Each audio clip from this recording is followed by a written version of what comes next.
ظاہر بات ہے یہ وہ دور ہے کہ پچھلوں کی غلطیاں پکڑنے کے چکر میں رہتے. وجہ کیا ہے کہ یار یہ عمل تو انہوں نے نکال دیا ہے تو ہم کیوں کریں. حضرت عمر کو برا بنا دو تو حضرت عمر نے جو عمل نکالا ہے وہ عمل کرنے کی ہم کو سہولت. 20 رکعت تراویح حضرت عمر نے نکالا تو اس میں معاملہ لگا دو. یہ تو عمر کی بدعت ہے, حضور صلی اللہ علیہ وسلم کے زمانے سے ثابت نہیں ہے, یہ فتنہ چلا ہوا ہے نا. ظاہر بات ہے آپ عقل مندی سے تھوڑی سی بات سوچیں کہ آپ کے والد کے بارے میں, آپ کے والد نے آپ کی پرورش کر کے 25 سال کی عمر تک آپ کی پرورش کی اور اس کے بعد آپ کا انتقال ہوا. وہ 25 برس کا نوجوان اپنے والد کے بارے میں زیادہ بتائے گا کہ اس کا چھوٹا بھائی جو 13 اور 14 سال کا ہے وہ زیادہ بتائے گا. ارے بھائی آپ لوگ کو سمجھ میں نہیں آ رہا میں کیا پوچھ رہا ہوں. حضور اکرم صلی اللہ علیہ وسلم کے اٹھنے کو, بیٹھنے کو, ساری چیزوں کو دیکھا ہے کس نے؟ گھر والی زندگی کو اہل بیت نے دیکھا, باہر والی زندگی کو صحابہ نے دیکھا. انہی کو مشکوک بنا دو. حضور اکرم صلی اللہ علیہ وسلم کی حدیث کو امام حنیفہ سمجھے, امام شافعی سمجھے, امام مالک سمجھے, امام احمد بن حنبل سمجھے, عبداللہ ابن مبارک سمجھے, محمد بن عبداللہ سمجھے, بڑے بڑے امام ابو یوسف قاضی سمجھے, ان سب کی سمجھ ایک طرف.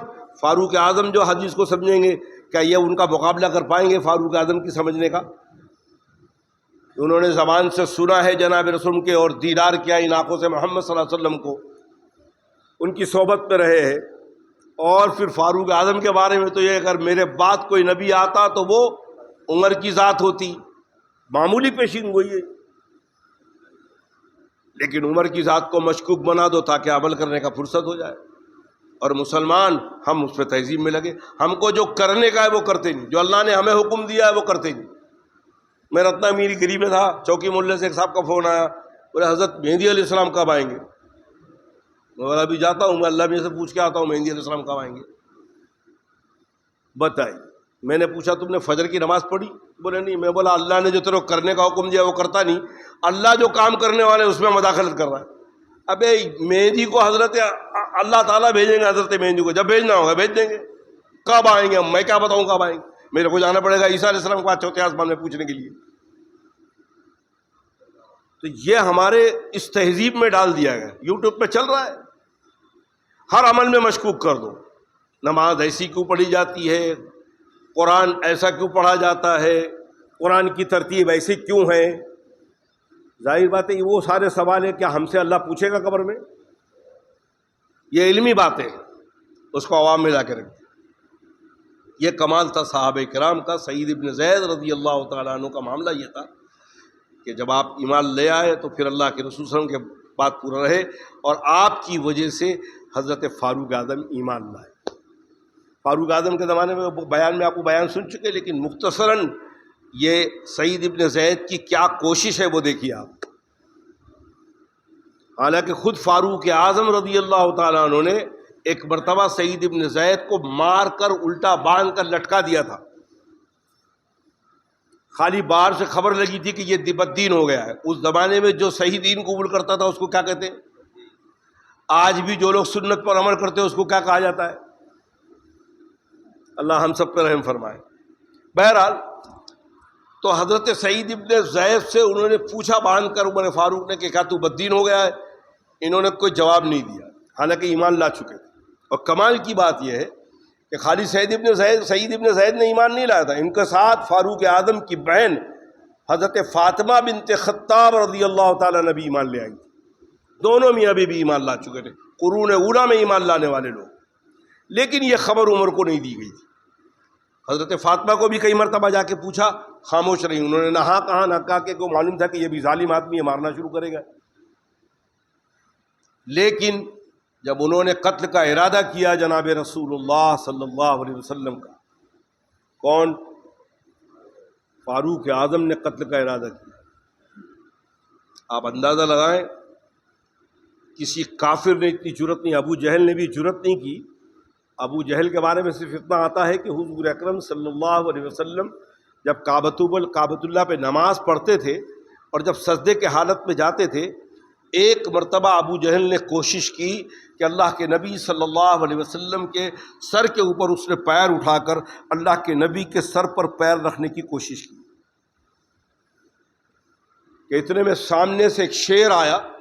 شیر کو دیکھ کر 3 گلاٹی کھایا ابو جہل اس دہشت کو دیکھ کر.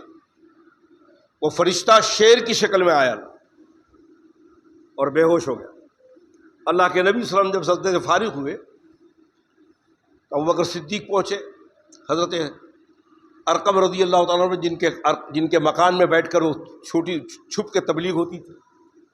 فرمایا یا رسول اللہ ابو جہل نے ایسا ایسا کیا. فرمایا ابو جہل 1 انچ اور اگر میرے طرف پیر بڑھاتا جہنم کے فرشتے آ چکے تھے اسی وقت اس کو پکڑ کے ختم کر دیتے. بس اتنی جرأت کی تھی. لیکن فاروق اعظم کی جرأت کتنی ہے؟ تلوار لے کر محمد صلی اللہ علیہ وسلم کو قتل کرنے جا رہے ہیں. اللہ نے تاریخ میں یہ واقعہ کیوں کروایا؟ اللہ اپنی قدرت بتانا چاہتے ہیں کہ اے لوگوں میں کیسا قدیر ہوں، میری قدرت کیسی ہے. میں جب چاہوں تو فاروق اعظم جیسا دشمن، اتنا سخت دشمن تھے لیکن ایمان لانے کے بعد تو کیا ہوا یا رسول اللہ صلی اللہ علیہ وسلم، پہلے تو میں دیکھ کے آپ کو بہت چڑھتا تھا لیکن اب تو آپ کی غلامی میں رہنے کو دل چاہتا ہے. تلوار لے کے چلے. راستے میں نعیم ابن عبداللہ یہ بھی ایمان لا چکے تھے لیکن اپنے ایمان کا اظہار نہیں کر رہے تھے. مکہ میں بفرا ہوا انداز دیکھا، ہاتھ میں تلوار ہے، چہرے پہ غصہ ہے. فرمایا فاروق خیریت تو ہے؟ کہاں جا رہے ہو عمر؟ خیریت تو ہے؟ فرمایا جا رہے ہیں آج یہ محمد صلی اللہ علیہ وسلم کا کام تمام کر دے، نہ وہ رہیں گے، نہ دین رہے گا، نہ اسلام رہے گا. فرمایا کہ تم بنو قریش کے کیسے لڑو گے؟ تم ان کو قتل کر دو گے تو قریش کے لوگ جب آئیں گے لڑنے کے لیے تب تک تو فاروق اعظم فرمایا کہ لگتا تو بھی بد دین ہو گیا ہے. نہیں فرمایا کہ اس سے حیرت انگیز بات بتاؤں تم کو، میں تو بد دین ہوا ہوں، تمہارے بہن بھائیوں بھی بد دین ہو گئے. حضرت فاطمہ بنت خطاب، سعید ابن زید یہ بھی ایمان لا چکے ہیں، بد دین ہو گئے، محمد صلی اللہ علیہ وسلم ایمان لا چکے.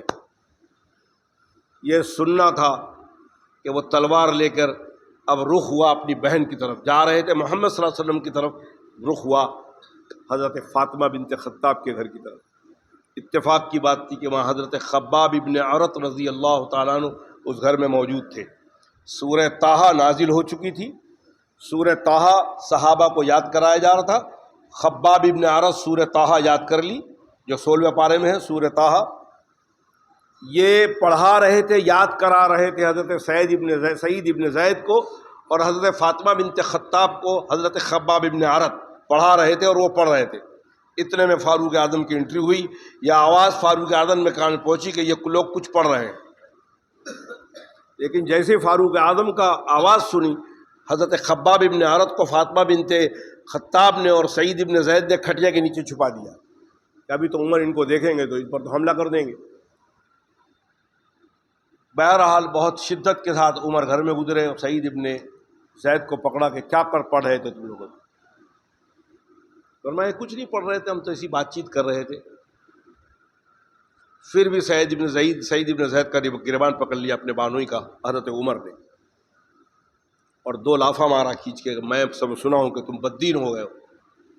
حضرت سعید ابن زید نے کہا کہ اگر ہم جس دین پہ لائیں ایمان لائیں، اگر وہ دین حق ہو اور تم جس دین پر ہو وہ دین برابر نہیں ہو تو پھر بھی تم یہ بات کرتے ہو. اتنا مارا سعید ابن زید کو کہ حضرت فاطمہ بنت خطاب کو بیچ میں آنا پڑا.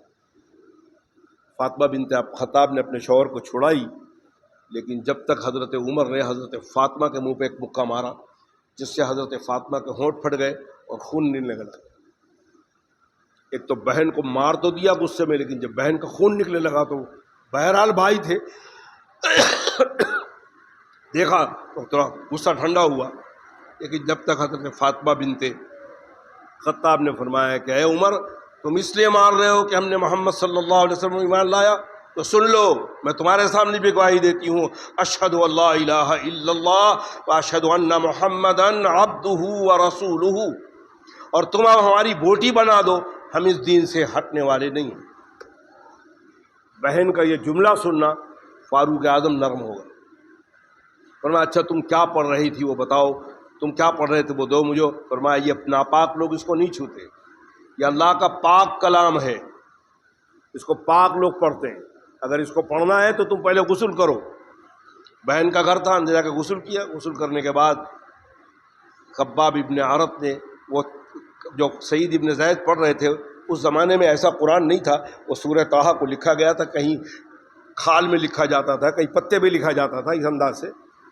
بہرحال عربی جان تھے، وہ مکے کے پڑھے لکھے لوگوں میں تھے فاروق اعظم۔